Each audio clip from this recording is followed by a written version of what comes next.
ओम गण गणपतये नमः। मैं हूँ एस्ट्रोलॉजर अदिति प्रिया और फरवरी 2026 में ग्रहों की स्थिति आपकी राशि पर क्या संकेत दे रही है, आज हम वही बात करने वाले हैं। तो पहले समझिए कि फरवरी महीने का थीम क्या होगा। तो फरवरी 2026 एक आम लाइट मंथ नहीं है। ये मंथ है आपके इनर रीसेट का, डिसीजन मेकिंग का और कार्मिक क्लैरिटी का मंथ है। एक्वेरियस साइन में ही आप देखेंगे तो मल्टीपल प्लैनेटरी मूवमेंट्स होने वाले हैं और ये जो प्लैनेटरी मूवमेंट्स हैं ये गोल्स को, रिलेशनशिप्स को और करियर को डायरेक्टली अफेक्ट भी करेंगे। तो इस वीडियो में हम हर राशि का डिटेल्ड इम्पैक्ट मून साइन के हिसाब से समझेंगे।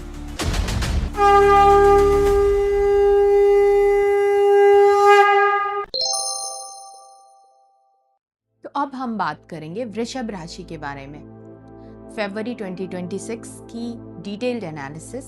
सबसे पहले समझिए कि आपके लिए फरवरी का ओवरऑल थीम क्या है। तो वृषभ राशि के लिए फरवरी 2026 का जो थीम है इस मंथ का वो कैसा है। ये मंथ आपको बहुत ही पावरफुल ट्रांसफॉर्मेशन आपके लिए लेकर आता है। तो ये जो मंथ है आपसे कंफर्ट जोन छीन कर आपको रियल रिस्पॉन्सिबिलिटी, अथॉरिटी और कार्मिक टेस्टिंग में डाल रहा है। इस मंथ का एक ही सवाल है कि आप सिर्फ स्टेबिलिटी चाहते हो या आप अपनी असली पावर भी चाहते हो, क्योंकि फरवरी में एक्वेरियस साइन में आपके यहाँ पे जो एक्वेरियस साइन में जो हैवी क्लस्टर क्रिएट हो रहा है ये आपकी चंद्र राशि से कौन सा हाउस है? 10th हाउस है। From taurus moon it's 10th house. और इसका मतलब क्या है? 10th हाउस का मतलब है करियर, प्रोफेशन, अथॉरिटी, स्टेटस की बातें यहाँ से देखेंगे, रेपुटेशन यहाँ से देखते हैं, आपके पब्लिक इमेज देखते हैं, प्रमोशन देखते हैं, कर्मा देखते हैं, हर तरह के कर्म यहाँ से देखते हैं और नाम और पहचान ये सब यहीं से देखते हैं। सो 10th हाउस बहुत ही पावरफुल हाउस है और फरवरी में आपके 10th हाउस में जो क्लस्टर तैयार हो रहा है, रेडी हो रहा है, उससे क्या होने जा रहा है? राहु पहले से एक्वेरियस में, मरकरी 3rd को ज्वाइन करने वाला है, वीनस 6th को यहाँ आएगा, सन 13th को एंड मार्स 23rd फेब को, एंड ऑफ द मंथ। तो इससे पूरा फोकस सिर्फ और सिर्फ आपके करियर और इमेज पर होने वाला है पूरे मंथ का। तो इसमें वृषभ राशि वालों के अगर हम बात करें कि उनका मेंटल और इमोशनल स्टेट कैसा होगा, नॉर्मली ये कैसे होते हैं? Emotionally stable but slow but solid, change पसंद नहीं करते हैं एंड सिक्योर रूटीन चाहते हैं, प्रैक्टिकल और ग्राउंडेड होते हैं। और फरवरी 2026 में क्या होगा?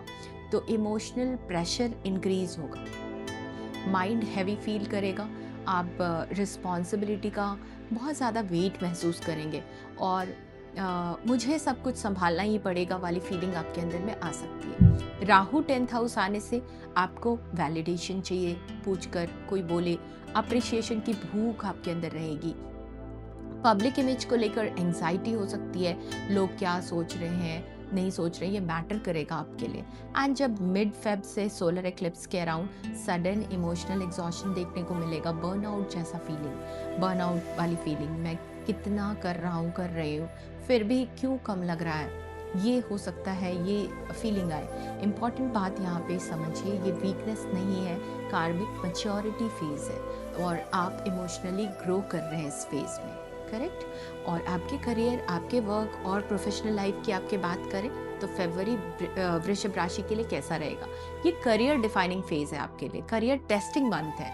Mercury plus Rahu 10th house, new ideas, strategic thinking, visibility, networking with powerful people like media, teaching, astrology, consulting, management, online work, active. पर दिक्कत क्या है यहाँ पर? ओवर रिस्पॉन्सिबिलिटी वाली feeling, office politics, credit issues, है ना, मेरा नाम कोई और ले गया, ऐसी टाइप की फीलिंग आना ये भी पॉसिबल है यहाँ पे, है ना। तो सन इन 10th हाउस जो है वो अथॉरिटी से क्लैशेस भी दिखाएगा, बॉस के साथ ईगो इश्यूज आना, फादर या फिर कोई भी सीनियर जो आपके मेल फिगर्स हैं उनसे डिसएग्रीमेंट। अगर आप जॉब में हैं, ऑफिस पॉलिटिक्स से दूर रहेंगे तो बेटर। ओवर कमिट मत कीजिए, क्योंकि ओवर कमिटमेंट अच्छा नहीं रहेगा। काम बोले आपका, लेकिन वर्ड्स नहीं। अगर आप बिजनेस में हो, सेल्फ एम्प्लॉयड हैं, तो ब्रांड विजिबिलिटी आपकी भी बढ़ेगी, रिकॉग्निशन मिलेगा आपको क्लाइंट्स इंक्रीज हो सकते हैं, लेकिन जेलसी भी होगी। मार्स एंट्री 23 फेब के बाद यहाँ पे aggression again, power struggle, dominating tone, ये सब मार्स के ट्रेड्स हैं, नेचर है। तो यहाँ पे एडवाइस है कि फरवरी में स्ट्रैटेजी प्लस पेशेंस, करेक्ट। और फाइनेंस का फ्लो आपका कैसा रहेगा? इनफ्लो होगा, पैसे का अच्छा इनफ्लो होगा, है ना। राहु सडन गेन लेके आता है, तो ये सडननेस दिख सकती है। गेन्स के पर्पस से देखेंगे तो काफ़ी अच्छे आपके गेन्स हो सकते हैं। अगेन मरकरी जो है वो आपके कन्फ्यूज़न को फिर भी ऐड ऑन करता ही करता है, और वीनस यहाँ पर होना भी आपके लिए लग्जरी पे स्पेंड करना, लग्जरी कंफर्ट की चीज़ों को बढ़ाना, ये दिखाता है, ठीक है। तो भी आप यहाँ पे रिस्की इन्वेस्टमेंट फिर भी ना करें। ऑफिस पॉलिटिक्स के चक्कर में फाइनेंशियल लॉस वाले पोजीशन में नहीं आना है। मनी का बेस्ट यूज़ आपका होगा कि आप करियर के टूल्स के लिए अगर स्किल को अपग्रेड करने के लिए इस टाइम पे लगाएंगे तो बहुत अच्छा टाइम होगा आपके लिए, है ना। प्रोफेशनल इमेज बिल्डिंग का अच्छा टाइम है। रिलेशनशिप के लिए, लव मैरिज के लिए, ये अगर बात करते हैं तो ये थोड़ा सा सेंसिटिव टाइम रहेगा वृषभ राशि के लिए।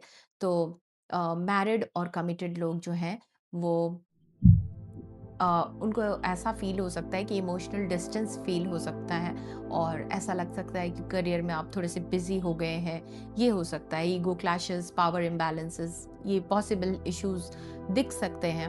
वैसे ओवरऑल आपका अच्छा रहेगा मंथ, और पार्टनर को आप यहाँ पे रीअश्योरेंस दे सकते हैं कि इस तरीके से रीअश्योरेंस दे सकते हैं, आप अपना प्रेजेंस दिखाएं। सिर्फ रिस्पॉन्सिबिलिटी नहीं, अनमैरिड लोगों की बात अगर करते हैं तो ऑफिस रोमांस पॉसिबल है।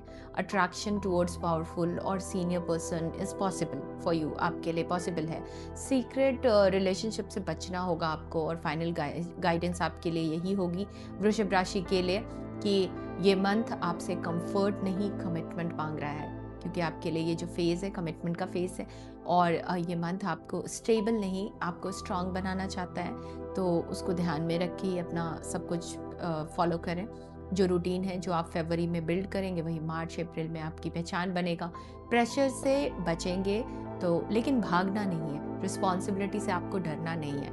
ये आपके कर्म का पीक फेज है। फरवरी का महीना सभी राशियों के लिए एक ही संदेश लेकर आ रहा है, जल्दबाजी ना करें, क्लैरिटी होनी चाहिए, प्रेशर नहीं होना चाहिए, पेशेंस के साथ काम करें। और ये महीना आपसे ये कह रहा है कि चीज़ों को फोर्स करना बंद कीजिए और प्रोसेस पर भरोसा रखिए। जो रुक रहा है वो मना नहीं हो रहा है, वो सिर्फ सही वक्त का इंतज़ार हो रहा है। तो याद रखिए, हर ग्रह हमें सज़ा देने नहीं, समझाने भी आता है, और जब हम सीख ले लेते हैं तो वही ग्रह हमारे लिए प्रोटेक्शन और प्रोग्रेस, इन दोनों का जरिया बन जाता है। तो अपनी चंद्र राशि के हिसाब से ही अपने इमोशंस और डिसीजंस को समझिए, क्योंकि मन का ग्रह ही जीवन की डायरेक्शन तय करता है। अगर आपको लग रहा है कि मैं मेहनत कर रहा हूँ या कर रही हूँ पर रिजल्ट नहीं मिल रहा है, तो समझ लीजिए ये कर्म का बीज बोए जाने का समय है, और फल समय पर ही मिलेगा।